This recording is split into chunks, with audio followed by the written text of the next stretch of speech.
Takže ještě jednou jsem rád, že jste se na nás přišli podívat. My jsme si vlastně připravili program, jsme si vás pozvali. Já budu mít pár poznámek na úvod, potom Dan Šantora bude hovořit o geodézii a GNSS systémech. Janek přidá svůj příspěvek ohledně 3D reality a skenování a nakonec já budu mít pár poznámek o mobile mappingu a zavřeme to, kdo nám odevzdá dotazník, který máte v deskách, doufám, že jste všichni dostali, tak bude zhlasován na to nějaké drobnosti, jako obvykle. Předpokládáme konec kolem 11:30. A budeme hovořit o nových technologiích. K tomu se ještě vrátím a samozřejmě, co to znamená, vy geodete v 20. století, tak je to ten zeměměřič nebo geomatik, nebo jak to vlastně vypadá. Ale ten vývoj nezastavíme. Tady vlastně máme někde od toho parního stroje, od té mechanizace až po autonomii. Víte, že hovoříme někde o umělé inteligenci a taky o autonomních systémech navádění a navigace a podobných věcech. Jak se to projevuje v geodézii, no tak asi od toho velmi klasického měření pásmem. Když si pořídíte totální stanici s automatickým cílením, tak možná dostanete něco jako semiautomatický systém. Pokud budete mít dálkové ovládání, případně kompenzovanou výtyčku, jak už máte robotický systém, tak to je nějaká plná automatizace. No, pak když takhle přilítne ten skener na dron, který si umí sám naplánovat trasu a sám se vyhnout na ten autokolizní systém, tak to je už, řekněme, ta autonomie. Když máme ty 20. let a 21. století, tak dá se čekat, že se budeme určitě věnovat katastru nemovitostí, protože nemovitosti jsou už z podstaty věčné. Ono to teda znamená i nějaký informační systém, který zatím bude a jistě se tam časem dostane nějaká digitální realita.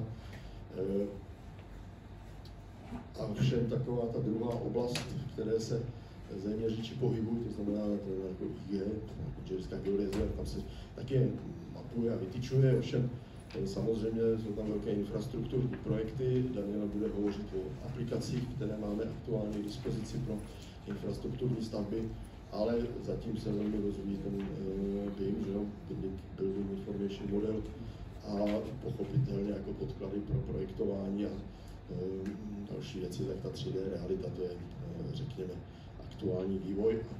Tady se budeme čím dál tím víc potýkat z toho, že samozřejmě ta technologie bude produkovat stále více dat, budou ji pořizovat a už ji pořizují nejen inženýři, zeměřiči, že to samozřejmě ta obsluha těch přístrojů se zjednodušuje a ta pozice toho zeměřiče nebo geomatika prostě bude stále více takový určitý datový manažer, který bude odpovědný za to, že ty data dávají smysl. Nová technologie, Leica Geosystems, jistě inovativní firma, proto taky jsme nám to přišli ukázat dneska. Myslím si, že můžeme nabídnout dvě ucelené technologické linky. Je to v zásadě tady ta sada Captivate na bázi totálních stanic a GNSS, tak tam máte jako jediná firma, vlastně nabízíme jak IMU kompenzovanou výtyčku s granulem, tak GNSS přijímač, a to je zastřešeno nějakým softwarem Captivate 830 a kancelářským softwarem Infinity. Samozřejmě těch totálních stanic je celá řada, od, řekněme, manuálních až po robotické, a těch GNSS je taky celá řada, takže to je celé portfolio přístrojů. Zatím stejným způsobem vlastně jsme schopni nabídnout to, co je tady na levé straně, to znamená skenery zase od statických přes mobilní až po skener na dronu, a mobile mapping zase je to zastřešené nějakým softwarem Register 360+, a softwarem Segment 3DR, který produkuje vlastně ty vaše výstupy. Takže výborně, technologii máme a správná otázka, no a co? K čemu nám to je dobrý, že? Takže já myslím, že každý ten přístroj vám dává nějaké benefity, nějaké vlastnosti, které využijete k tomu, abyste vytvořili nějakou hodnotu. Hodnota to vlastně v dnešní době jsou peníze, že? Takže když vezmeme třeba tu tyčku, to znamená ten senzor pro kompenzaci sklonu hranolu AP20, tak jistě dosáhnete, a Daniel o tom bude hovořit, větší rychlosti, vyšší rychlosti měření, budete mít větší rozsah měření, to znamená, budete schopni měřit za roh v kanálu, že jak si tam kam nevidíte, nebudete muset dělat další stanoviska. Máte automatické měření výšky jak stroje, tak hranolu, takže můžete samozřejmě dálkoměry v každé naší totální stanici aktuálně řady Captivate a hranolu, tak tam vlastně ta výtyčka prostě automaticky měří výšku hranolu, což způsobí to, že teda budete mít vyšší výkon díky tomu automatickému měření těch výšek stroje a hranolu, menší chybovost, a to by mělo vést k tomu, že budete mít vyšší náklady, a to jsou právě ta hodnota, kterou jde ty peníze. Když podobné cvičení uděláme se skenerem, my ho máme od RTC 360, to je verzi VIS nebo LaserTech, tak zase ten skener je velmi rychlý, velmi rychle fotí, prostě velmi rychle pořídíte data. Když máte ten VIS nebo na tabletu docela intuitivní prostředí pro registraci, tak velmi rychle zregistrujete ty data a máte kontrolu nad tou registrací. A ten skener vám poskytne kvalitní data, to znamená s nízkým šumem a s vysokou geometrickou přesností. Vy samozřejmě netoužíte potom mít pěkně nabarvený mrak, vy potřebujete mít ten konkrétní prvek, který chcete změřit, ten bod, ten roh, tu linii, ten objekt, který vám jde a který informaci o tom musíte dostat, a na to potřebujete mít samozřejmě data, která budou, řekněme, s nízkým šumem, budou mít slušnou geometrickou přesnost. No a nedospějeme k ničemu jinému, než že zase máte vyšší výkon, menší chybovost a nižší náklady, tudíž vám přinese nějakou hodnotu ve formě větší produktivity, a mělo by vám to zajistit větší konkurenceschopnost na trhu. A já teď už přestanu řečnit a předám slovo Danielovi, který bude hovořit o GNSS a robotických systémech. Děkuji. Tak také vás vítám na Lajkatur.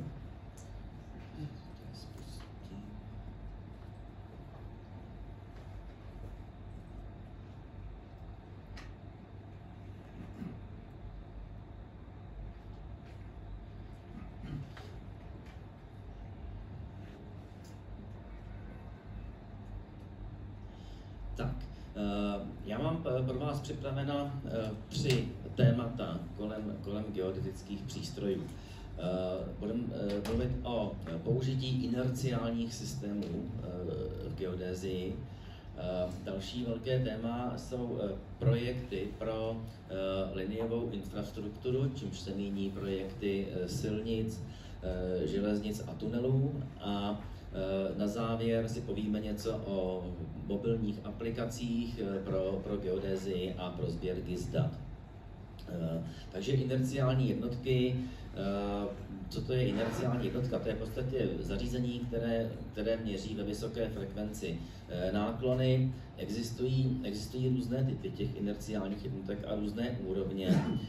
Taková neúplná, ale existující inerce je ta, která vlastně měří náklony pouze podél těch vodorovných os. Pokud potřebujete mít i natočení, tak s takovou inercí musíte udělat kombinaci s magnetickým kompasem, což vlastně není pro geodézii úplně ideální, protože není dost přesná, není odolná vůči přítomným blízkým železním předmětům. Jo? Takže pokud máte tu plnou inerci, kde i to natočení kolem té svislé osy je realizováno na principu inerciální jednotky, tak vlastně máte všechno přesné a odolné vůči železním předmětům a nemusíte před měřením nic pracně kalibrovat. Jak to funguje v geodézii, tak pokud máte přístroj vybavený inercí, tak s ním chodíte v terénu a ta inerce ve vysoké frekvenci neustále snímá náklony. Dál potřebujeme samozřejmě dodávat ve vysoké frekvenci pozice. Tak již delší dobu to umíme s GNSS přijímači. Leica byla první, která vlastně to zavedla na trh. A první a zatím jediná je i vlastně v použití těch inerciálních jednotek i v kombinaci s OneManem, čili s totální stanicí. Poslední údaj, který potřebujete k přepočtu ze senzoru na špičku dítečky, je výška tečky, na to máme také automatické řešení. Tak, které přístroje používají inerci? Tato tabulka je vlastně ten ucelený systém Leica Captivate, který se skládá z řady GNSS přijímačů, totální stanic a kontrolerů. Inerci podporují dva přijímače, GS18T a I, a podpora inerce u totálních stanic začíná na modelu TS16 a výše. Tak to nějak vypadá měření s inercí s GNSS přijímačem. Vy tím, že vlastně můžete mít čip moutičku, tak si sáhnete do nepřístupných míst, třeba pod nějakým přístřeškem a přitom vás vůbec nezajímá přítomnost těch velkých železných předmětů, protože máte vždycky u Leiky plnou inerci. Navíc existuje model přijímače, který se jmenuje GS18i. To písmenko I znamená imaging. Ten přijímač je vybaven fotogrametrickou kamerou a díky tomu, že ten přijímač má v podstatě neustále pozici z RTK a neustále aktuální náklony, tak co to pro tu kameru znamená? Kdo se zabývá fotogrametrií, tak ví, že to znamená vlastně, že to jsou prvky vnější orientace. To znamená, že když s ním uděláte nějaký snímkový pochod z překryty, tak můžete metodou průsekové fotogrametrie odsouvat souřadnice bodů ze snímků s přesností na 4 cm a také možná poznáváte toto prostředí, je to polní software Leica Captivate, takže můžete ty souřadnice odsunout už i hned v terénu. Totální stanice TS16, TS60, MS60 podporují inerci. Ta inerce u totálek je v této krabičce. Máme to tady také vystaveno. A ta krabička se jmenuje AP20 a není v tom pouze inerce, ale další dvě funkce. Je to funkce pole height, je automatické odečítání výšky hranolu. Ono se to totiž kombinuje se speciální tečkou, která má zámky po 5 cm. A v každém tom zámku je jakýsi indukční prvek. Když to docvakne do toho zámku, ta tyčka, tak ten indukční prvek vyšle signál. A na ten signál vlastně to APčko vám pošle do softwaru polního výšku tečky, takže ji máte vlastně neustále aktualizovanou. Target ID, to je poslední funkce toho APčka, je to identifikace hranolů, která je realizovaná pásem LED diod v tomto místě, které vysílají kódovaný signál, takže výsledkem je, že pokud se v nějakém místě pohybuje více měřických skupin s více hranoly, tak díky tomu ID, ta totální stanice, si nebude všímat jiného hranolu než právě toho vašeho.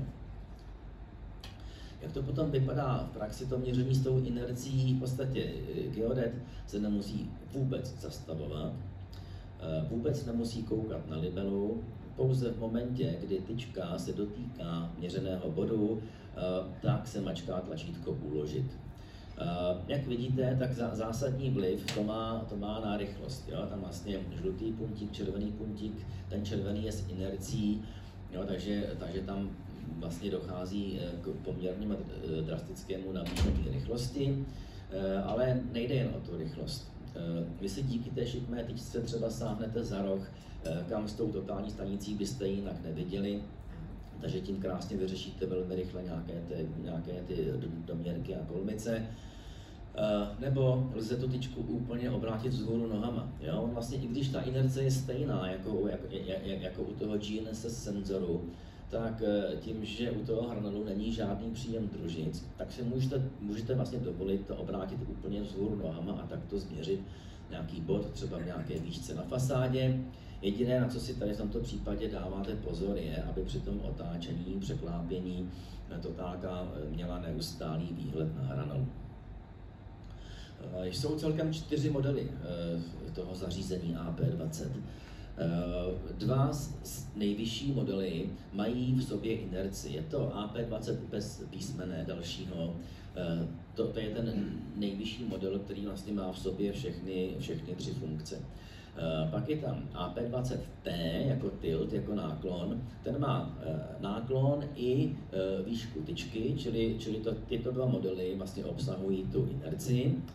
No a potom jsou tady další 2 modely a ty tu inerci nemají. AP20H má pouze výšku tyčky a ID má pouze identifikaci hranolu. Tady je zajímavé, že u těch nižších modelů, to znamená u toho H a ID bez inerce, tam existuje kompatibilita i s tím levnějším magmenem, s té 13 a zařízení AP20H lze dokonce mít v kombinaci s GNSS přijímačem. Co nám to přináší za výhody? Tak v první řadě, jak jsem říkal, je to ta rychlost měření. Další, já bych řekl, na stejné úrovni je, že jste schopni změřit místa, která byste jinak nebyli schopni vůbec změřit. A to všechno bezpečněji a pohodlně. Bezpečněji třeba proto, že nemusíte nutně třeba vstupovat do vozovky za provozu nebo lézt do nějakých výkopů nebo výšek.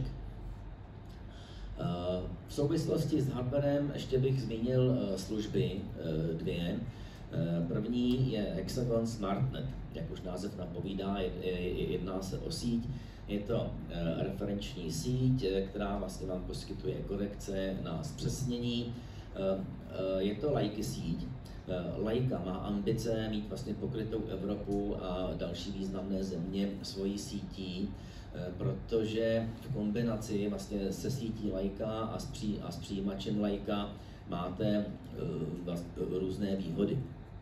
No, situace u nás v republice je ovšem taková, že státní síť ČEPOS je vybavena těmi nejmodernějšími Leica přijímači. To znamená, Leica se řekla, že nemá význam tady vlastně budovat jakoby celou novou síť a existuje smlouva mezi Leicou a zeměměřickým úřadem vlastně na poskytování dat z těch stanic. Takže interní vnitrostátní stanice jsou vlastně identické se stanicemi ČEPOSu a trochu jiný je pak ten seznam těch příhraničních stanic ze zahraničí, které nám zajišťují to, že máte pokrytí síťovým řešením po celé republice.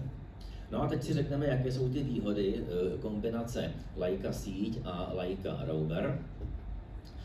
První službou je takzvaný bridging, jak už název napovídá, jedná se o jakési přemostění, konkrétně se jedná o přemostění výpadků komunikace se sítí, to znamená v situaci, kdy měříte a ztratíte mobilní internet, třeba tam není signál.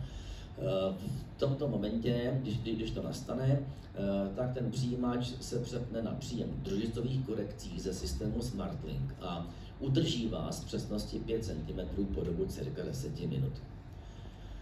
Další službou je PPP, což znamená Precise Point Positioning. To je služba, kde jste už úplně nezávislí na pozemní síti. Je tam vlastně přesnost zhruba 3 cm v tom RTK, ale v nějakém globálním souřadnicovém rámci. a s delší počáteční inicializací. Tato služba je vhodná spíše do míst, pokud se chystáte vycestovat do exotických zemí, kde vůbec není k dispozici síť nebo mobilní internet. Zmiňoval jsem tady vlastně tu satelitní konekční službu SmartLink, tak v podstatě se jedná o přejmenování toho SmartLinku na ty jednotlivé služby SmartNetu. Dřív, když to byl SmartLink jenom, tak to bylo kompatibilní pouze s chytrými přijímači, to znamená s GS18 a s GS16. Nyní, když tyto služby přecházejí právě do toho zápisného SmartNetu, tak nám to dává i výhodu, že to můžete používat i s levnějšími přijímači, to znamená s GS07. No, a pak existuje ještě třetí služba, ta už se netýká těch geodetických přijímačů, ale GISových pro sběr GIS dat, což je vlastně Philox 100 a GG04. A tam se ta služba jmenuje Smart Positioning a řeší to samé jako bridging, to znamená výpadek komunikace se sítí, ale řeší to úplně jiným způsobem. Tady nedochází k příjmu satelitních korekcí, ale jakmile ztratíte ten signál, tak ta aplikace, která komunikuje s tím přijímačem, začne ukládat data pro post-processing. Jakmile dojde k obnově signálu, tak ta aplikace si následně stáhne ta data pro post-processing ze sítě referenčních stanic z té doby, kdy byl ten výpadek a provede i hned výpočet. Jo? Takže je to, ten smart positioning se dá říct nějakými lidskými slovy, je to jakýsi odložený post-processing přímo na tom mobilním zařízení. Takže to byl SmartNet. Podívejme se na druhou službu, o které chci mluvit, a to je GeoCloud Drive. Jak ten název napovídá, jedná se o cloudovou službu pro přenos a sdílení dat jednak mezi přístroji, to znamená kontrolery a totálními stanicemi, a i mezi kanceláří. V těch přístrojích to vypadá nějak takto. Přímo v softwaru Captivate je zaintegrován ten drive, takže tam vlastně můžete stahovat a nahrávat soubory. Pokud potřebujete se do toho driveu podívat z počítače, tak tam existuje utilitka GeoCloud Drive, která vám zaintegruje ten cloudový prostor do průzkumníka, do adresářové struktury, takže si tam může stáhnout jakýkoliv software, nebo případně i ten vlastně software od Leica Infinity. Správa a licencování toho driveu probíhá přes portál MyWorld. Abych tady zmínil pár slov o tom MyWorldu.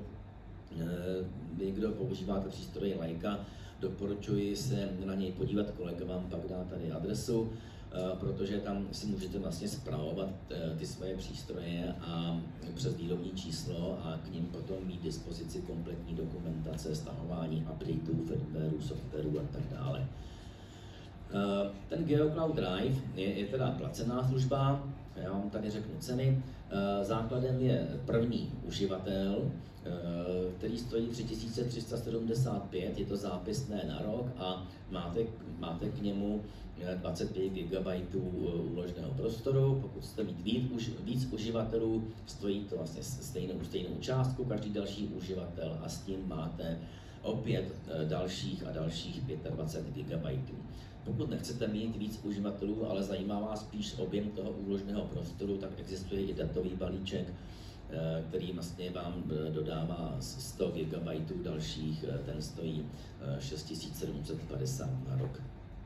No, to bylo vše o těch službách a já teď vlastně přecházím k tomu druhému tématu, a to je výrobní linka na používání liniových projektů silnic, železnic a tunelů.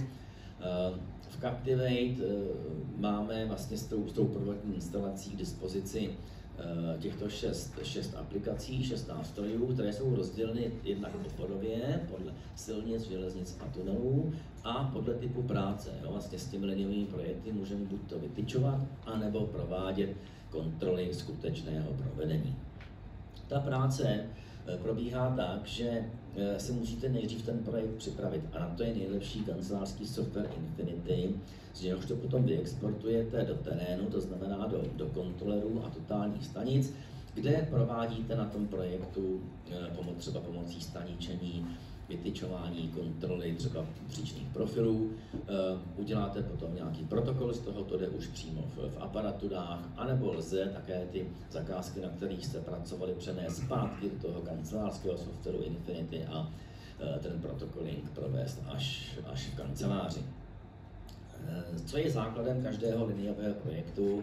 Je to trasa, trasa má horizontální a vertikální poměry. Třeba v těch horizontálních poměrech vlastně jsou prvky trasy, což jsou vlastně přímé prvky, přechodnice a oblouky.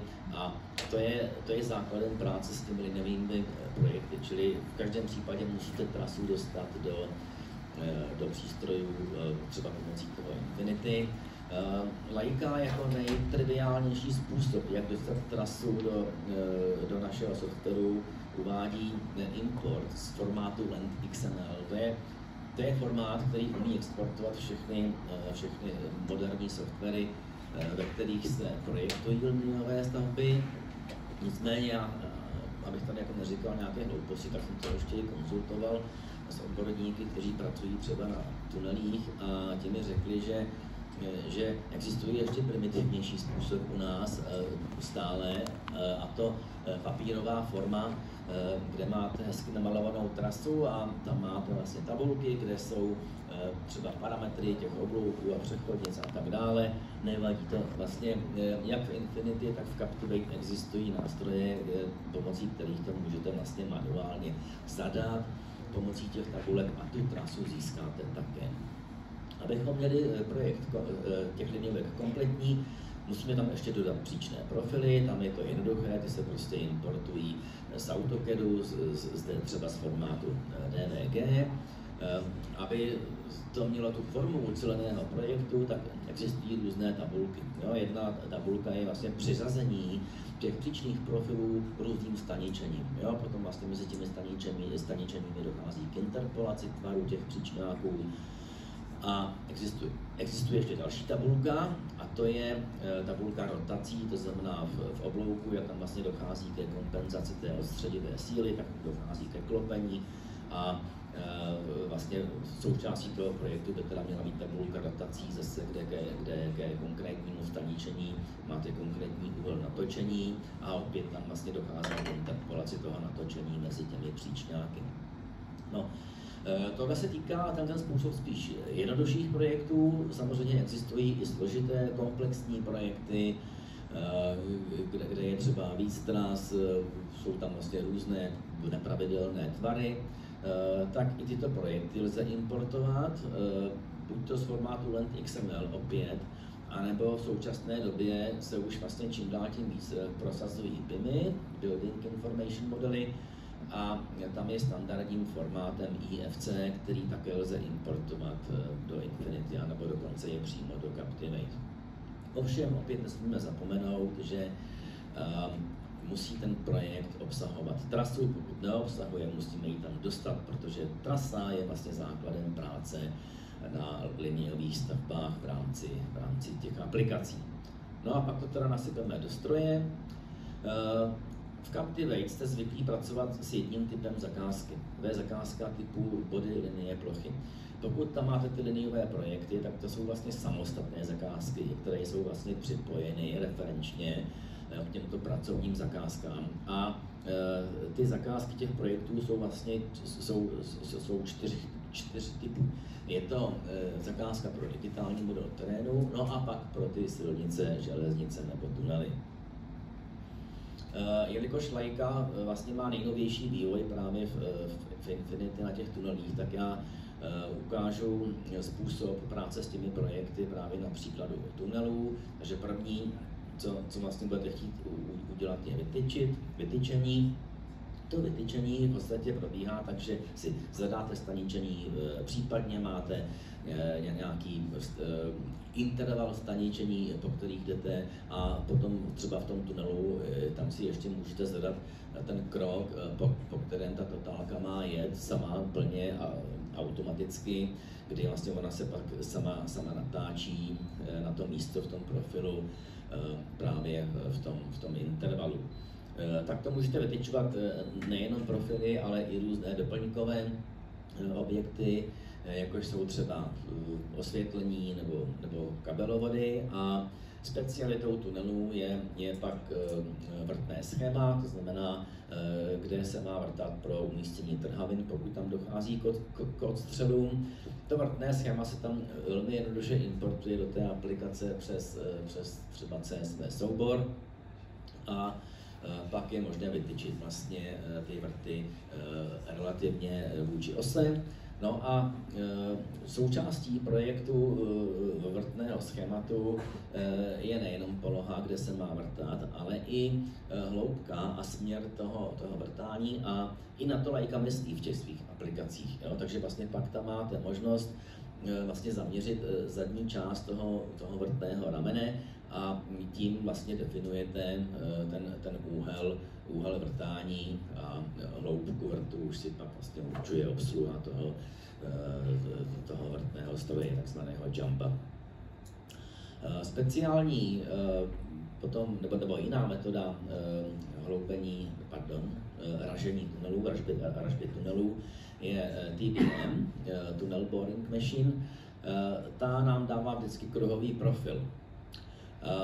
A tam stačí potom změřit pár bodů na tom kruhovém profilu a získáte osu, případně odchylku té osy od projektu. Získáte případně i průměr a jeho odchylku od projektu, a pokud takto změříte více profilů za sebou, tak vlastně získáte i úklony té trasy v horizontálním i vertikálním směru. Speciální situace potom nastane, když používáte přístroj, který se jmenuje multistanice MS60. Asi víte, co to je vlastně u lajky multistanice. Je to velmi přesná a plně vybavená automatická totální stanice, která má v sobě navíc zabudován 3D laserový skener, což vám umožňuje provádět to porovnání plošně. I tak, pokud děláte plošné porovnání, tak nejspíš po vás bude odběratel chtít ty liniové profily. Tam zase pak není problém z toho skenu už vlastně v přístroji ty liniové profily vygenerovat, a pokud přece jenom chcete vlastně provádět to plošné porovnání, tak je to možné. Je tam vlastně doplňková aplikace v Captway, která se jmenuje Kontrola povrchu, a tam potom po naskenování vidíte takto vlastně takovou tu takzvanou heatmap, mapu plošnou, kde jsou vidět odchylky, a můžete takto porovnávat vlastně nějaký ten stav, buď to přímo s projektem, anebo se porovnávají i různé etapy, například prvotní výrub s nastříkaným betonem toho primárního tunelu, čímž vlastně získáte tloušťku betonu. Pokud uděláte takovéto porovnání, tak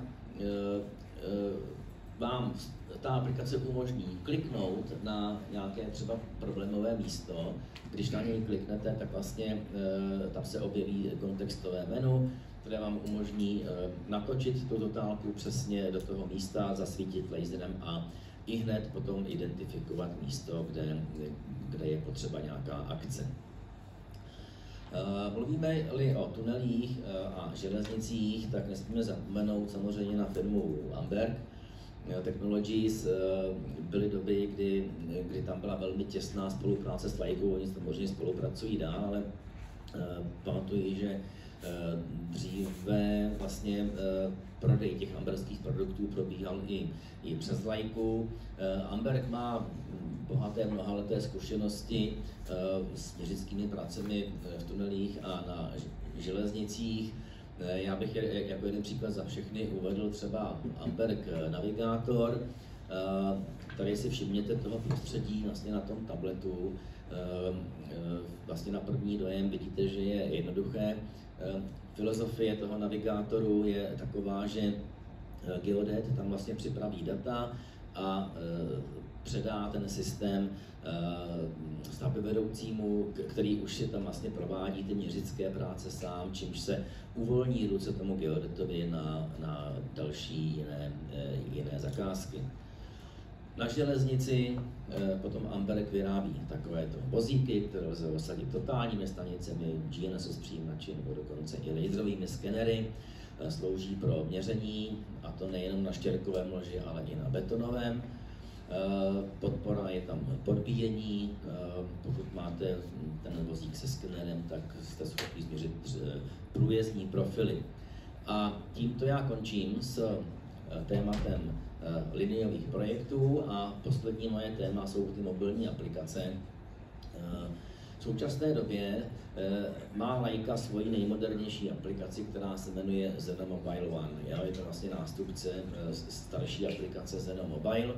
A jelikož se nás vlastně ptají i hodně lidi z oboru geodézie na využití mobilních aplikací, tak my jsme zavedli vlastně do prodejního portfolia aplikaci Field Genius pro Android. Co to je ten Field Genius? Tak je to produkt kanadské firmy Microsurvey. U toho Microsurvey je zajímavé, že vlastně je také podobně jako Leica v tom koncernu Hexagon, čímž vlastně je zaručena celá pěkná kompatibilita s těmi Leicy přijímači. Chodí na libovolných mobilech a tabletech se systémem Android. A abychom ji mohli prodávat jako kompletní řešení pro GNSS měření, tak jsme nechali pro tuto aplikaci i schválit ten globální transformační klíč do JTSK, takže vlastně ta aplikace Field Genius pro Android je uvedena i vlastně na tom seznamu schválených aplikací na Čuzaku. Ta aplikace je velmi jednoduchá a intuitivní a co se týče té kompatibility, tak jsou to vlastně všechny současné přijímače od Leicy, ale i některé starší, tam třeba by mohlo dojít k tomu, že se vám porouchá kontroler, nechcete ho opravovat, tak pak můžete vlastně plnohodnotně pokračovat v práci právě s tou aplikací. A dokonce skrze univerzální rozhraní Zeno Connect máte možnost komunikovat i s touto aplikací, která není vlastně lajková, s GISovskými přijímači Felix 100 Plus anebo s přesnější G04. Jaké je praktické využití těch aplikací, k čemu vlastně, co nám přináší? No tak třeba vezmeme si situaci, jak to vypadá v malých soukromých firmách, v rodinných firmách.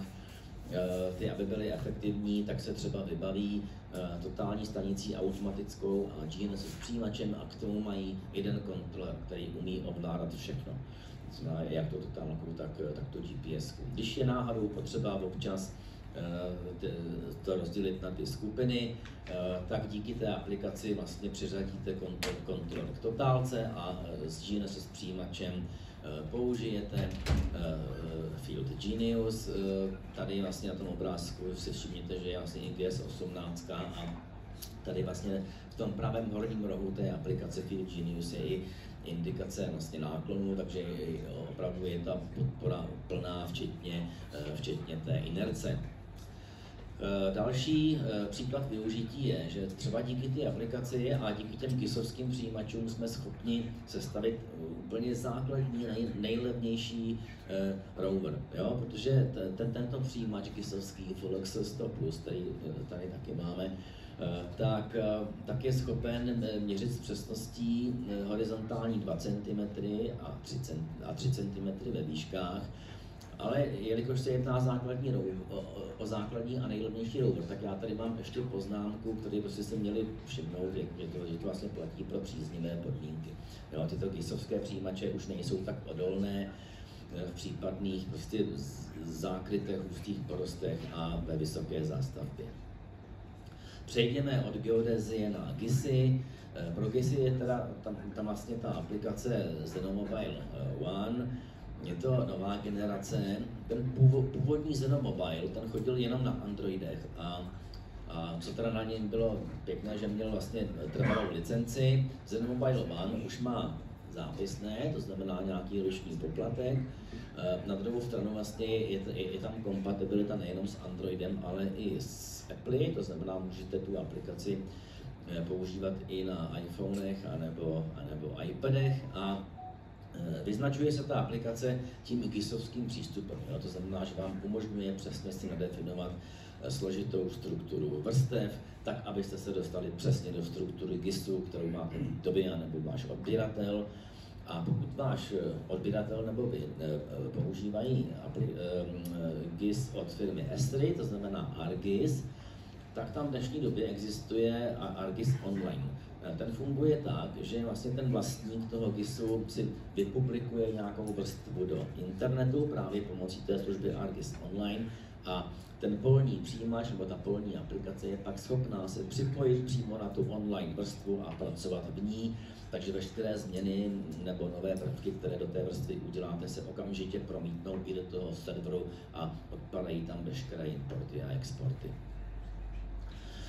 Primárně je ta aplikace zase kompatibilní s těmi GISovskými přijímači, to znamená s tím méně přesným Flexo Plus anebo s GG04+, což je vlastně geodetická přesnost i odolnost, aby tam vlastně došlo i k prolínání s těmi GISovskými, s těmi technologiemi měřickými, tak i ta aplikace Zeno Mobile je potom kompatibilní s geodetickými přijímači, konkrétně s GS07 nebo s GS18, a to opět včetně podpory náklonu, inerce.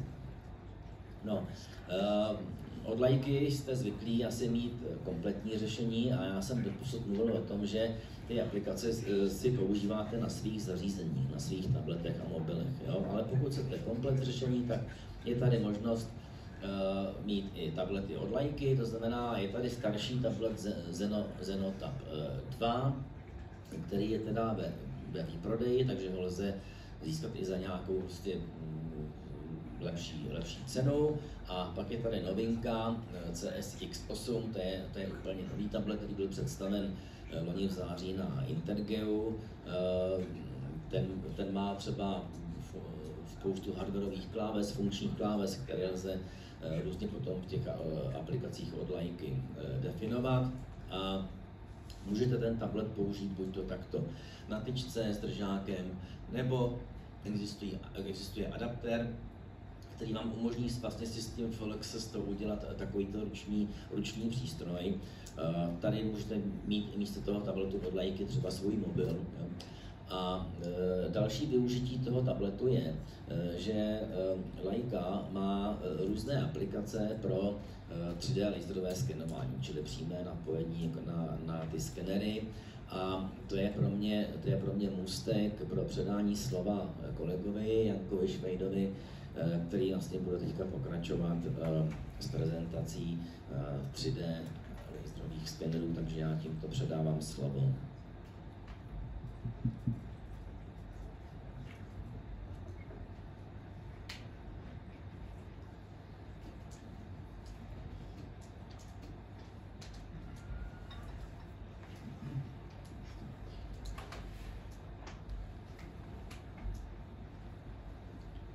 Děkuji Danielovi za slovo. Vítám vás já na Leica Tour 2024 v Brně. Se mnou se podíváme na to, jaká má vlastně Leica Geosystems řešení pro to laserové skenování. To tady tedy naběhne.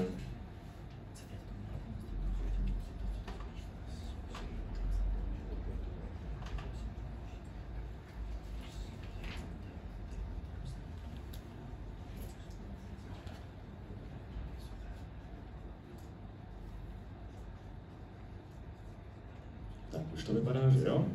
Takže Leica, řešení pro 3D laserové skenování. Začneme tím, jak vypadá taková typická skenovací zakázka.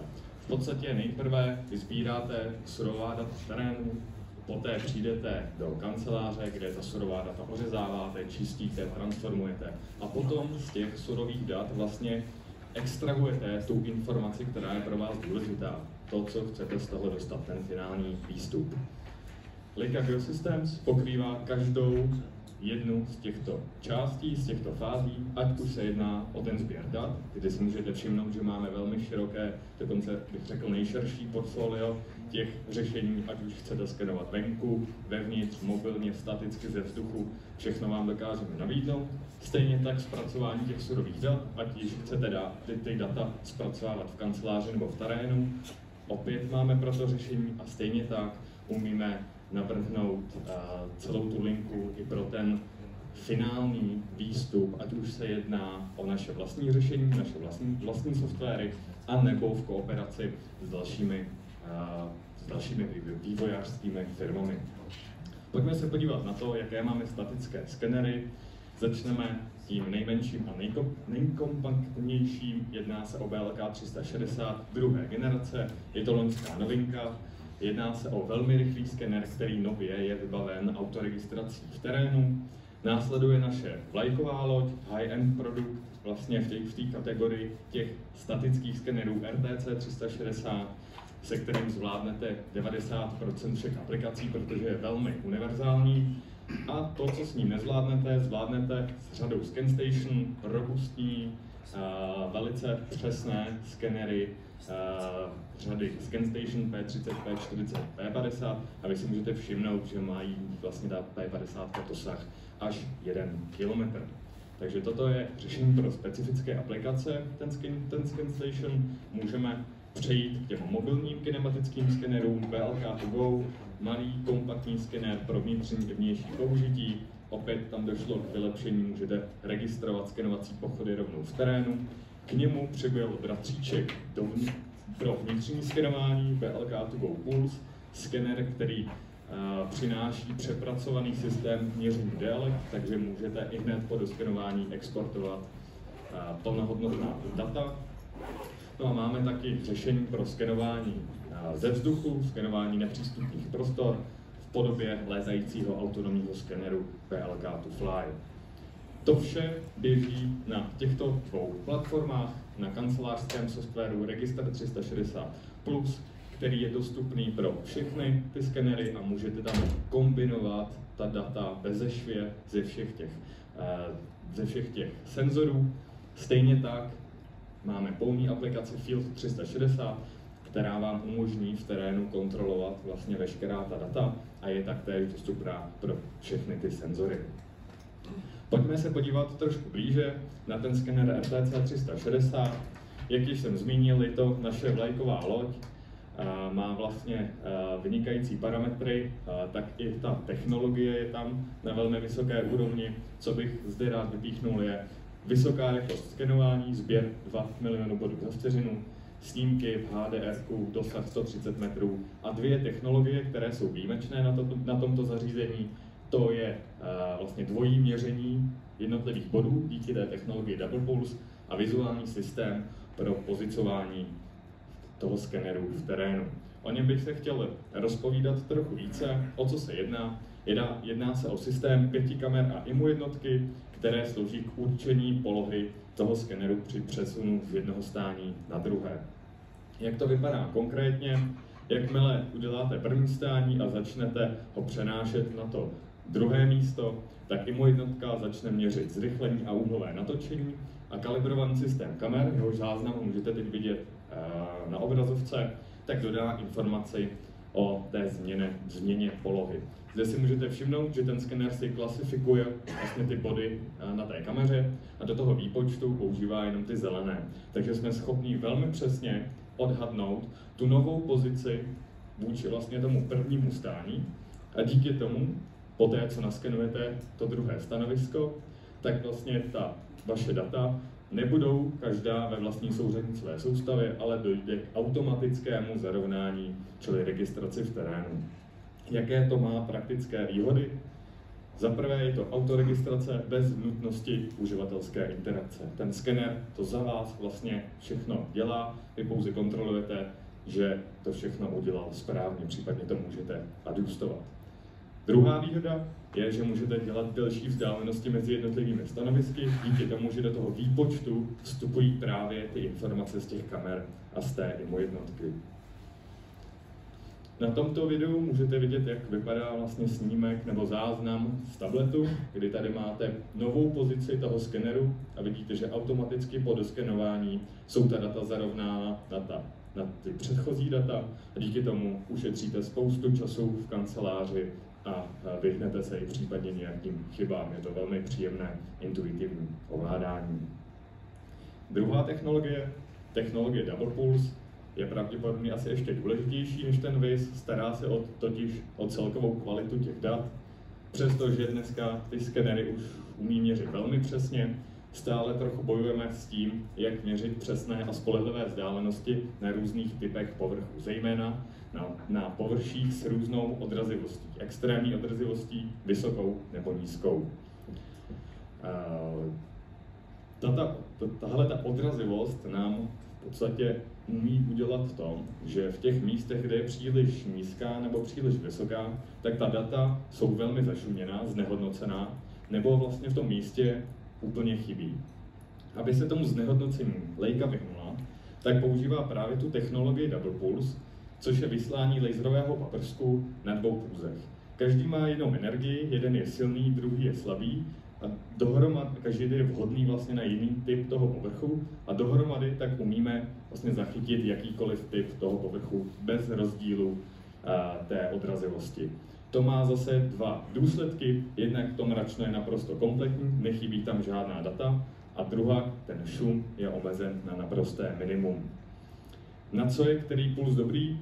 Pokud se podíváme blíže k tomu silnému pulzu, tak obecně ten silný puls je lepší na povrchy s tou nízkou odrazivostí. Pokud bychom tento silný puls použili i pro povrchy ten silný puls je vhodný pro povrchy s nízkou odrazivostí. Pokud bychom ten silný puls použili i pro povrchy s vysokou odrazivostí, tak ta přijímací dioda by nebyla schopná přijmout tak velké množství signálů a v tom místě by byl buď to vysoký šum, nebo by tam ta data úplně chyběla. Proto tam používáme ten slabý puls, kdy vlastně ta přijímací dioda tohle to zvládne. Dohromady tak zachytíme vlastně nejenom veškeré spektrum těch povrchů, ale také s maximální přesností a s minimálním šumem. Jaký to má reálný dopad na sběr dat? Tady mám vlastně 2 příklady. Jeden na té karosérii toho auta, kdy si můžete všimnout, že ten obrys víceméně dokážeme odhadnout, ale je tam spousta hluchých míst, kdy si spíše jenom domýšlíme, jak ten povrch vypadá. A druhá, tady máme řez, kde tak nějak tušíme, jak ta geometrie vypadá, ale nevíme nic bližšího. Já teď tam přihraju data z toho RTC 360 a vy si můžete na první pohled všimnout, že ta karosérie je vykrytá daleko více, to mračno je kompletní téměř a druhá, hlavně v tom řezu, zjistíme, že ta geometrie je o dost jinačí, než jsme si původně mysleli. Stejně tak, ta čára, ta linie je daleko tenčí, daleko ostřejší. Takže toto všechno mi vlastně dělá ta technologie Double Pulse, kdy ten skener je schopný vydat takto přesná a čistá data. Další příklad, který to mám, je měření fasády, konkrétně vlastně v tomto místě, kde se budeme zabývat dvouřímsou a zejména tím podbytím. Ono vlastně to podbytí tam vytváří v tom řezu takové hrbolky. A když se podíváme na řez s tím mračnem, tak si můžeme všimnout, že jediné to RTC 360 dokázalo tento detail v tom mračnu zachytit. Toto jsou vlastně data z dalších skenerů a tady si můžete všimnout, že nejenom ta čára je tlustší, šum je tam větší, ale že naprosto ignorují tuto geometrii a vy tedy vlastně dostanete trošku jiný obraz toho, než jaká je ta skutečnost. Já jsem si tady poznamenal i časy sběru těchto dat, tak si můžete všimnout, že RTC to vlastně zvládne za necelé 2 minuty, ty další 2 skenery, už to jsou potom násobky, už to jsou 4 minuty nebo 6 minut. Já jsem vám tady i vypsal, jak konkrétně dlouho se s tím skenerem RTC 360 skenuje. Pokud budeme chtít na tom stanovisku měřit na tu nejvyšší hustotu 3 mm na 10 metrů, pak tam budeme necelé 2 minuty. Pokud 6 mm, což je asi taková nejpoužívanější hodnota, tak je to 51 vteřin a ten nejřidší mod je 12 mm na 10 metrů, necelá půl minutka. Já teď přehraju časy sběru dat na jednom stání ostatních skenerů a vy si můžete už rovnou všimnout, že na tom jednom stání, zejména při té nejvyšší hustotě, se dostáváme běžně na 6 nebo 7 minut, čili standardem na tom trhu dnešním je, že na tom stání jste daleko více času, než je nutné. Možná si říkáte, to jsou jenom nějaké minutky, to mě vlastně moc nezajímá, tak já jsem spočítal, kolik se ušetří času na takovém 50 stanoviskovém projektu, což je, řekněme, spíše menší projekt. Když budeme používat to rozlišení 6 mm na 10 metrů, tak s RTC 360 to budeme sbírat 42 minut, s těmi ostatními skenery to budeme v průměru sbírat 94 minut, tudíž více než dvounásobek času v terénu. Dalším parametrem je sběr panoramatických snímků. Zde jsem opět porovnal snímání vlastně těch nejkvalitnějších panoramatických snímků, což znamená HDR na 5 expozic. RTC 360 to zvládne za 1 minutu, ty další skenery za 6 minut. Je to díky tomu, že to RTC 360 má takhle ty kamery umístěno excentricky a díky tomu my jsme schopní ty jednotlivé expozice snímat daleko rychleji než ty další skenery, které mají umístěn vlastně ten fotoaparát v ose toho záběru. Pojďme na ovládání, ať už ten skener bude jakkoliv přesný, když se bude vám špatně ovládat, tak s ním nebudete chtít pracovat. Jsou v podstatě dva způsoby, jak ovládat tento skener.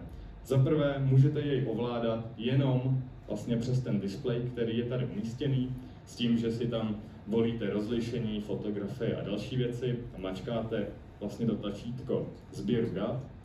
V tomto případě potom, co dojdete do kanceláře a nahrajete data do softwaru, tak se vám automaticky vytvoří ty linky na základě dat z těch kamer a z té IMO jednotky. Čili to je ten nejjednodušší způsob. Pokud chcete mít nad těmi daty trošku větší kontrolu, tak je tady polní aplikace Field 360, kde můžete už si podívat na ten finální náhled, můžete se podívat na to 3D zobrazení, můžete tam ořezávat, vyrovnávat, rovnou ta data exportovat. Co je důležité na té aplikaci, že ona využívá vlastně náhledy, lehká data, kvůli tomu, aby byla co nejvíc plynulá. Co vám tam zobrazuje, tak nejsou vlastně data v plnohodnotné kvalitě, je to kvůli tomu, aby byla zajištěna vlastně maximální plynulost. Tudíž, ať tam budete mít 100 nebo 200 stanovisek, tak furt ta aplikace poběží plynule. Dále, cokoliv vy vlastně uděláte v tom terénu, v té aplikaci, tak se automaticky synchronizuje s tím skenerem. Čili když tam něco vymažete, oříznete, rovnou se to propíše sem na tu flešku a vy potom můžete jenom vzít tu flešku, vytáhnout, předat kolegovi. Jedná se vlastně o nejrychlejší export těch dat. Vy nečekáte, až se vám na tabletu dotočí nějaké kolečko nebo doobarví stanovisko, rovnou ta data máte venku. Je to poměrně chytře vymyšlený způsob předání těch dat. Dalším benefitem, o kterým bych si chtěl zmínit, jsou pravidelná softwarová vylepšení. Výrobce se stará vlastně o to své zařízení a neustále ho udržuje aktuální. Já jsem tady vypsal několik významných aktualizací. Chtěl bych tady zmínit zejména firmware 5.0, kdy došlo ke zvýšení přesnosti horizontálního urovnání skenů na 18 vteřin, což je o více než 8krát lepší hodnota, než byla v těch předchozích verzích. Vy tak v podstatě s každou novou aktualizací dostanete nový přístroj, aniž byste museli měnit ten stávající hardware. Pokud bych měl shrnout tedy tento skener, hledáte-li skener, jehož parametry budou ta nejvyšší kvalita dat, ta nejvyšší produktivita v terénu, abyste tam strávili co nejméně času, a také cena, protože ten skener stojí v podobné hladině vlastně jako ty další skenery na trhu, pak byste se určitě měli zajímat o to RTC 360. My to RTC 360 nabízíme ve dvou variantách, Lasertec a BIS. Zde si můžete podívat vlastně na to kompletní porovnání. Pokud bych to měl jakoby shrnout, tak ten Lasertec je o něco pomalejší, vidíte rychlost skenování 1 milion bodů za vteřinu. Nicméně oba mají tu technologii Double Pulse. To znamená, že ta data se neliší z žádného modelu. Vy dostanete stejně přesná a stejně kvalitní data, ať budete mít ten model Lasertec nebo ten model BIS.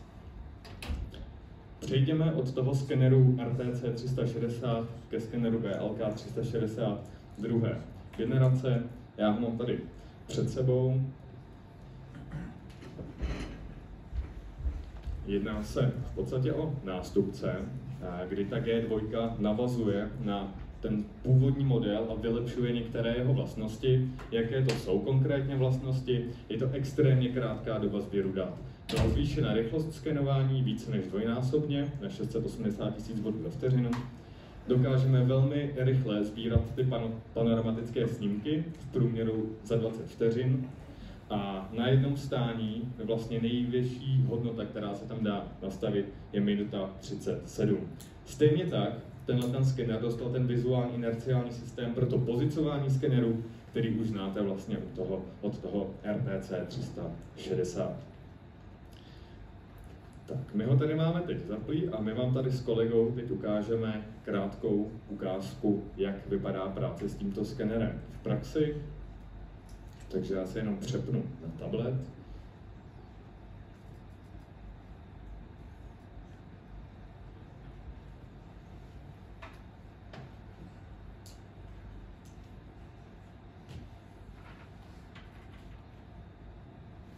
Tak, teď už vidíte to, co vidím já. Já jsem v té volné aplikaci Field 360 a já mám tady dialog pro nastavení toho skenování.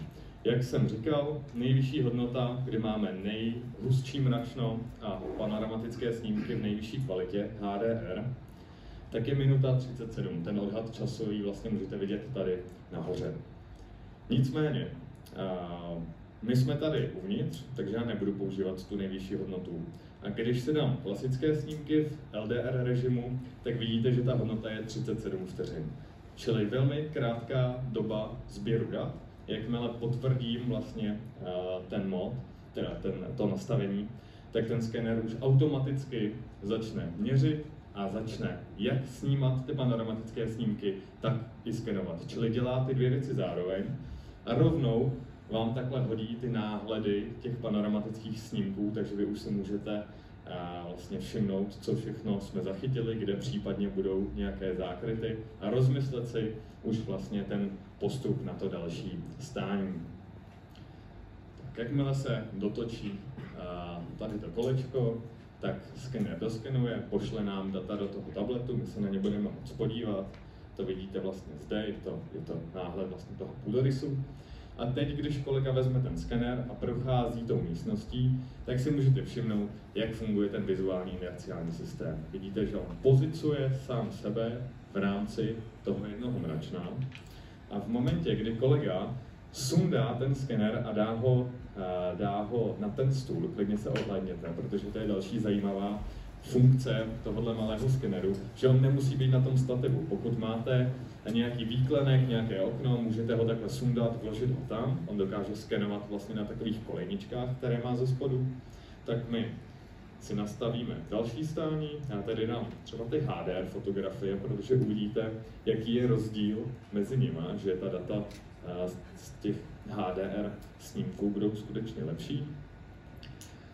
No a skener už nám zase posílá náhledy těch fotografií přímo do toho tabletu a já to pak samozřejmě ještě ukážu, ale bude vidět, jak ty HDR snímky dokážou vyvážit pěkně to světlo.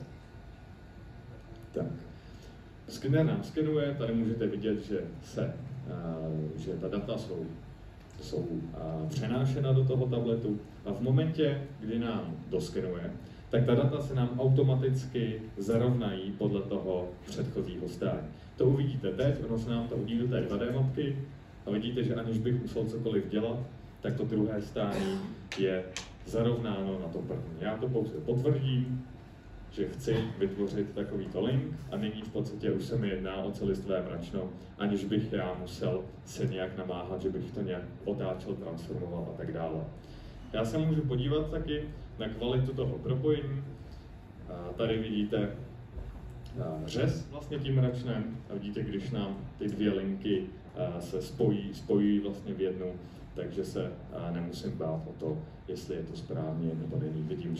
Vidím, že jo, zejména tady na těch výklencích, kde je ta modrá a kde je ta oranžová, vidím, že je to správně zarovnáno. Můžu se podívat taky na ty panoramatické fotografie, takže toto je z toho prvního stání, kde jsme používali ten LDR režim, já to přepnu teď do toho druhého, tady už máme ty HDR snímky, vidíte, že ta fotka je ostřejší a i ta světelnost je daleko lepší. No a na závěr se můžeme podívat i do toho mračna. Tak, tady vidíte to, co je zde naskenováno, samozřejmě tam máme nějaké stíny z toho, jak tady sedíte, ale jinak velmi rychlý a jednoduchý sběr dat Takže to bylo vlastně to nové BLK 360 té druhé generace.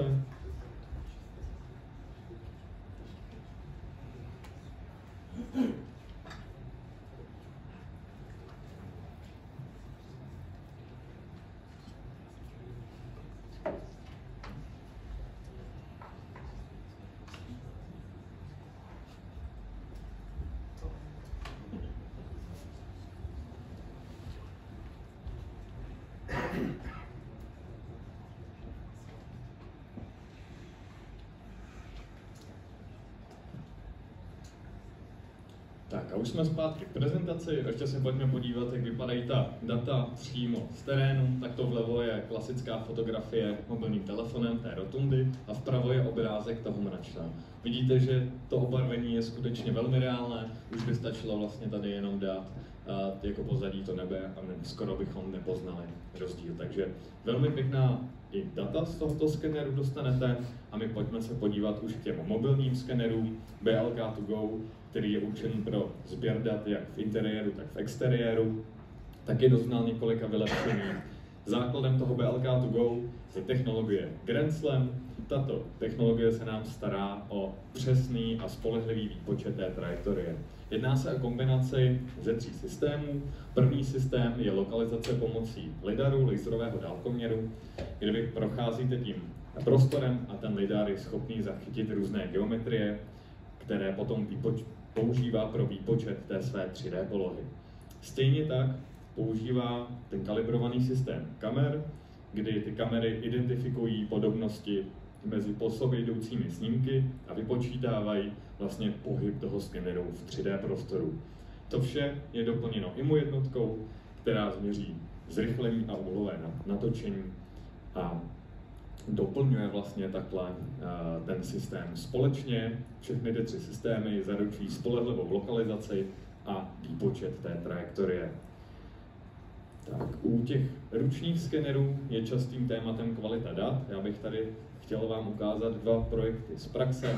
První je skenování tohoto činžovního domu v Praze. Pokud to mračno si řízneme, uděláme si z něj řezy, tak rovno můžete tady vidět, že ten skener dává pěkná ostrá data bez nějakého velkého šumu. Skutečně žádné oblé rohy, žádný šum, žádnou tu geometrii si ten skener nezjednodušuje. Pokud řízneme ta data a necháme si spočíst tu tloušťku, tak jsme na nějakých 7 mm, což je poměrně pěkná hodnota u těchto mobilních skenerů. Dalším příkladem je skenování železniční infrastruktury. Zde můžete vidět příhradový sloup s tou konzolí, která drží to trakční vedení, tak je to v podstatě stejný případ. Data jsou tady čistá, jsem schopný rozeznat jednotlivé segmenty, dokážu z nich dostat přesnou informaci, která mě potom zajímá. Jak jsem již zmínil, novinka tohoto skeneru je, že dokáže registrovat, čili transformovat ty jednotlivé skenovací pochody rovnou v terénu, takže tohle je snímek z telefonu, který máte u sebe. Vy si uděláte 2 skenovací pochody, vidíte, že tam mám první, mám tam druhý, nechám si je přepočítat a automaticky se mi zarovnají podle své polohy. Díky tomu ušetřím spoustu času v kanceláři a už si z terénu nesu zase hotová data, která potom můžu i vlastně z toho terénu vyexportovat. A tady už vidíte vlastně to mračno, které je obarvené reálnými barvami. Ještě jeden projekt, který bych vám tady chtěl ukázat, je skenování tohoto barakního kostela. Ta věž byla teda nalétnuta z vnějšku BLK2Fly, nicméně ty vnitřky a vnějšky byly naskenovány ze země BLK2Go. A můžete si všimnout, že ta data jsou ostrá a detailní, nejedná se jenom o hezky obarvené plochy, skutečně ty hrany jsou tam velmi pěkně zachycené. To je to, o co vám vlastně jde, když vy to skenujete. Vidíte i na varhanech velmi pěkně zachycený detail. Díky tomu mobilnímu skenování, které je pružné a skutečně se dostane kamkoliv, si taky můžete všimnout, že nám tam nechybí žádná data, nejsou tam žádné stíny, nejsou tam žádné zákryty. Zejména to bude vidět hezky tady na tom krovu, kde při tom statickém skenování bychom tam samozřejmě měli některá hluchá místa. To se tady neděje. Další možnost, jak můžete rozšířit pole působnosti s tím BLK2Go, tak je použít různé příslušenství. Díky tomu, že ten skener je v podstatě velmi malý, velmi kompaktní, nejsou k tomu žádné baterie externí, nic takového, tak můžete například z toho udělat takový malý mobile mapping, kdy vy si vlastně vezmete ten skener na záda, na telefonu zmáčknete tlačítko skenovat a můžete procházet ulicemi. Co mi přijde velmi praktické, je tahle ta 5metrová karbonová tyč, kterou máte upevněnou k vašemu pásku a vy tak můžete ze země si naskenovat místa, která byste nebyli schopná normálně a vykrýt tak i nějaké zákryty. Stejně tak, pokud budete potřebovat, aby ta data byla reálně obarvená, tak můžete použít tento LED pás. Pokud bych měl vybrat 3 věci, které jsou klíčové o tomto zařízení, tak jsou to tyhle. Je to skener jak pro vnitřky, tak pro vnějšky, který dává pěkná a detailní data. Můžete registrovat ty skenovací pochody přímo v terénu, což vám ušetří velké množství práce, nikdo jiný to na trhu nenabízí. A jedná se o kompaktní, ale kompletní zařízení, tudíž není k tomu potřeba žádný datalogger, žádné jiné dráty, žádné úložiště a tak dále. Díky tomu pak můžete třeba to zařízení spouštět jednoduše do šachty a tak dále. Takže má to své výhody. Pojďme k BLK2Go Pulse, což je novinka mezi těmi ručními skenery. Je to skener, který je určen pro interiérová měření.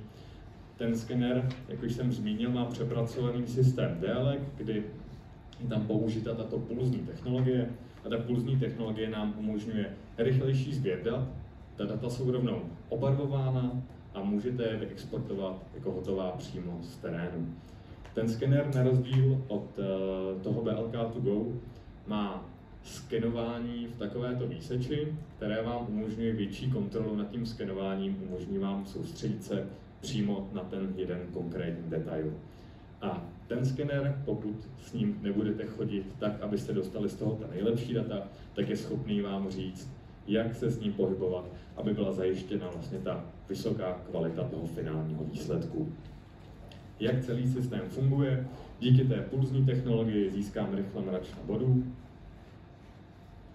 Ty RGB kamery mi ho zároveň obarvují, takže kouzlo toho řešení je v tom, že ta data jsou skenována a zároveň obarvována a stejně tak je vypočítávána zároveň trajektorie.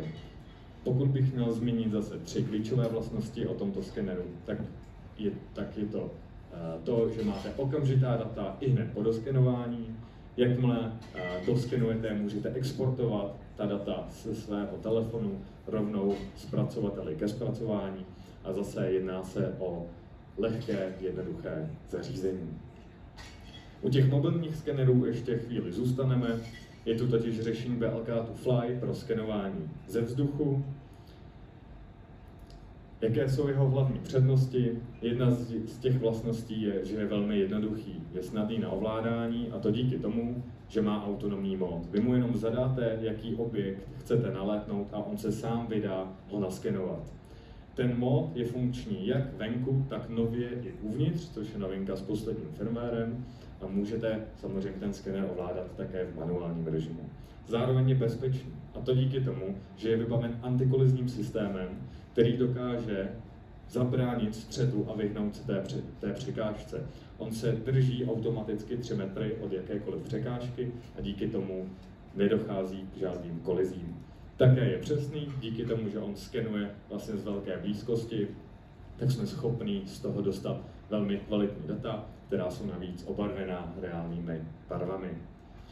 Jak to vypadá v terénu, můžete vidět zde. Na tomto videu vidíte obraz vlastně z té ovládací aplikace.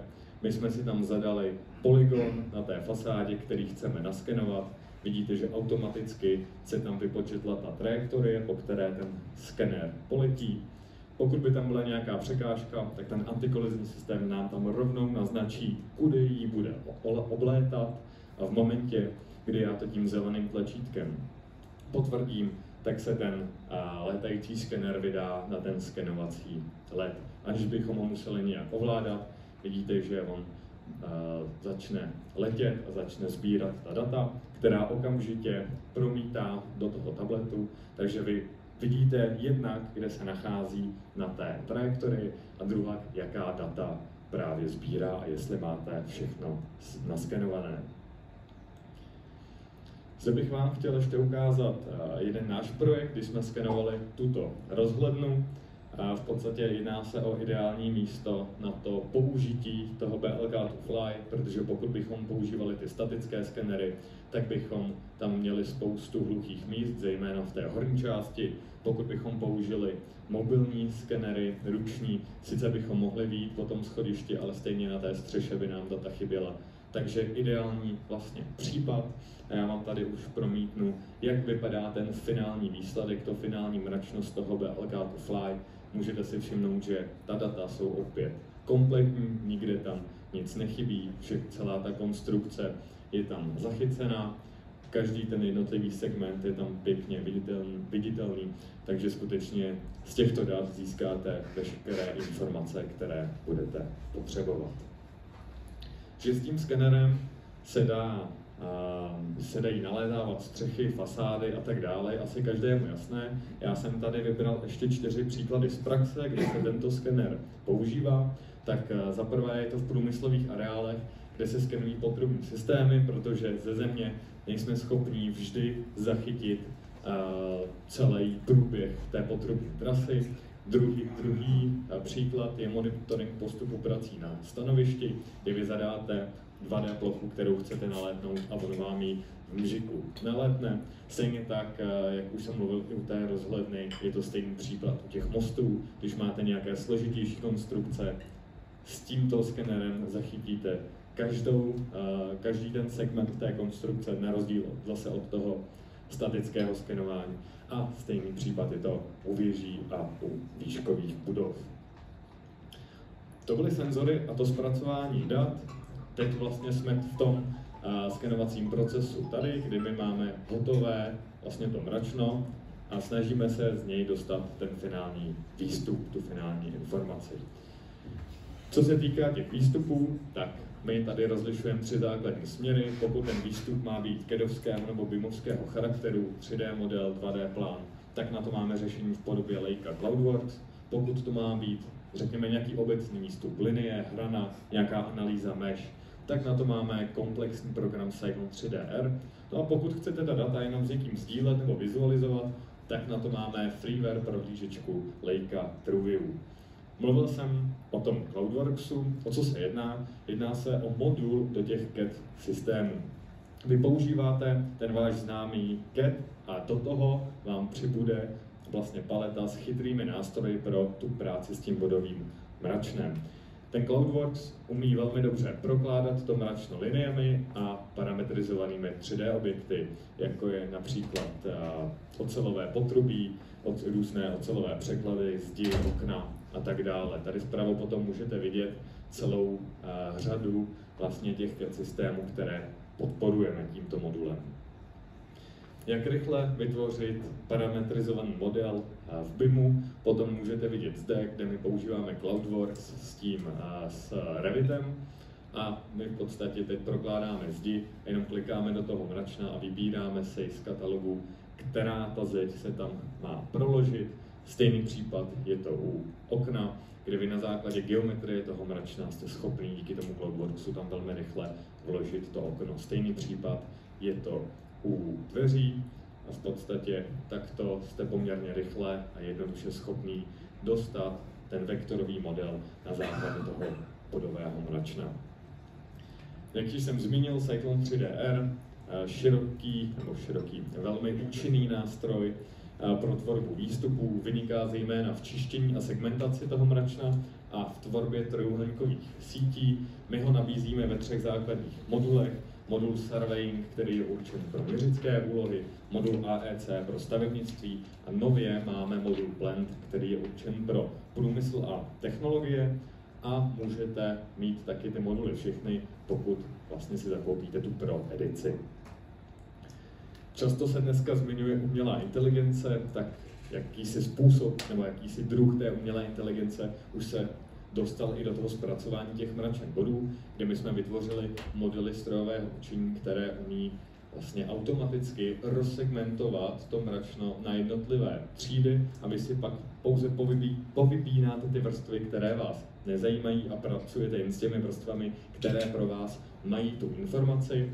Ušetří se vlastně oproti tomu standardnímu čištění více než 50% času. Jak to vypadá, si můžete prohlédnout na tomto videu, kdy každá z těch vrstev je obarvená vlastně jinačí barvou a vy se pak pouze, jak jsem již zmínil, vypnete to, co vás zajímá, nebo si tam necháte jenom to, co vás zajímá a dostáváte vlastně z toho tu finální informaci. No, například tady jsou nějaké zbytky po skenování lidí, pokud vás to nezajímá, stačí tuhletu vrstvu vypnout, stejně tak vegetace a zůstane mi tam jenom povrch té vozovky. V čem je tento program velmi silný, je vytváření kvalitních trojúhelníkových sítí. Jedna zmínka funkce za všechny, scan to mesh, kde vy si necháte vlastně na takovém kousku na limit boxu ukázat ten finální výsledek a pokud se vám to vlastně zamlouvá, tak dopočítáte celý ten model. Vidíte, že ty meše jsou velmi kvalitní, že i když vytiskneme vlastně to OBJčko na 3D tiskárně, tak veškerý ten detail je v reálu zachycen v porovnání s tou digitální předlohou. Jak již jsem zmínil, máme nový modul Blend a v tom modulu Blend můžete narazit na funkci, která se jmenuje Scan to Pipe. Jedná se o rychlou extrakci potrubních systémů z toho mračna a jejich vektorizaci. Tady už můžete vidět, jak to probíhá. Klepnu si do mračna, nechám si proložit ten segment, je tam i statistika toho proložení. Ten segment můžu různě upravovat, například jeho délku. Pokud jsem s tou první částí spokojen, tak pokračuju ve vektorizování té potrubní trasy. Teď jsem si tam vlastně přidal další část, včetně toho kolena. To koleno můžu taky různě upravovat, jak poloměr, tak další věci a můžu ho taky zafixovat, aby se vlastně po celé té trase vytvářelo ve stejném parametru. Jakmile jsem spokojen zase s tím, pokračuju dál, jednoduše klikám do toho mračna a ten vektor se mi takhle vytváří víceméně automaticky. Posledním segmentem je sdílení a vizualizace dat. Pokud budete chtít klientovi nebo kolegovi předat ta data, ať už se jedná o 3D mračno nebo ty panoramatické snímky, tak stačí mít tuhle freeware prohlížečku volně ke stažení, která se jmenuje Leica TrueView, a k tomu budete potřebovat soubor LGS. Jakmile tyhle dvě věci máte, můžete takto ta data si prohlížet nebo použít online cestu, kdy pomocí programu Cyclone Enterprise ta data máte umístěna na serveru a jenom je streamujete buď to do té aplikace nebo do toho webového prostředí. Poslední věcí, o které bych se chtěl zde zmínit, tak je Reality Cloud Studio. Reality Cloud Studio je v podstatě program, který je umístěn na webu, cloudová služba nebo webová aplikace, ke které máte přístup odkudkoliv. Můžete to použít jako úložiště dat, jako zpracovatelský software nebo nástroj na sdílení dat v online prostředí. A jedná se o takový nový směr ve zpracování a sdílení těch dat, kdy všechny kroky děláte v podstatě v tom cloudu. Co například tam lze dělat? Můžete tam nahrát data přímo z terénu. Ta data si můžete tam nechat rovnou automaticky zaregistrovat. Můžete automaticky si nechat vytvořit na podkladě těchto dat tu trojúhelníkovou síť i s tím čištěním, že vidíte vlastně, že ty osoby tam nejsou zahrnuty do výpočtu té sítě. Můžete vytvářet takovéto virtuální prohlídky na bázi kombinace té meše a těch panoramatických snímků pro sebe nebo pro vaše zákazníky a můžete to používat taky jako úložiště a management těch dat. A na závěr už vás jenom pozvu ke sledování našich kanálů na sociálních sítích, ať už se jedná o Facebook, kde nás naleznete pod jménem GEFOS Leica, nebo na Instagramu leicageomatics.cz. Můžete vidět, že tam dáváme poměrně zajímavý obsah, tak budeme rádi, když nás budete sledovat. To bylo ode mě vše a na závěr už předám slovo Filipovi.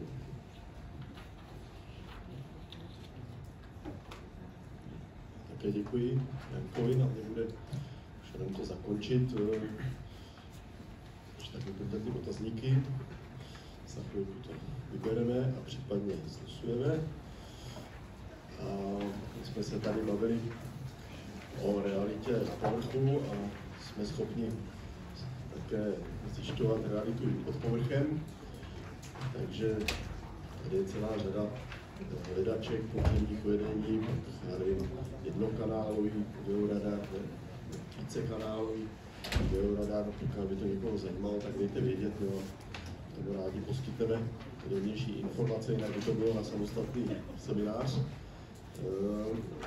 Krátce se zmíním o mobile mappingu. My jsme zavedli zcela nový mobile mapping, systém TRK. Je to velmi moderní systém, flexibilní, s řadou periférií. Vidíte, že i tady ten takový kompaktní celek tvoří tou flexibilitou tím, že se nabízí vlastně jako track 100, 500 a 700, což se liší přesností. A ten 500 je single head a 700 dual head, to znamená jeden nebo dva skenery. Ta 100, to je tak, řekněme, takový mobile mapping pro víceméně GISovské aplikace, kde tolik nezáleží na přesnosti. A pak ještě jak ta 500, tak ta 700 se dělá ve verzi Neo a Evo. A to se liší skenery, jako typem skeneru, takže to Neo má trochu delší dosah. Zase to Evo je přesnější a rychlejší. Takže zase pro takový standardní aplikace celkem vyhovuje to Neo a pro inženýrské aplikace s vyššími požadavky na přesnost je to Evo. Je tady změna v ergonomii toho zařízení, které se dá i v jednom muži celkem namontovat na střechu. Tu mapy tady v tom adaptéru a v tom, že to není už tak těžké.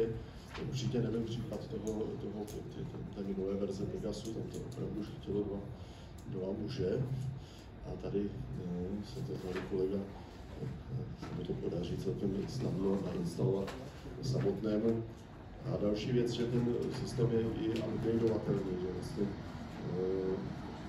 tady je nějaký společný rám, který pak umožní upgrade z té verze 100 až na 500 až 700, jo? Takže jako možné i takhle nějakým způsobem posunovat dopředu.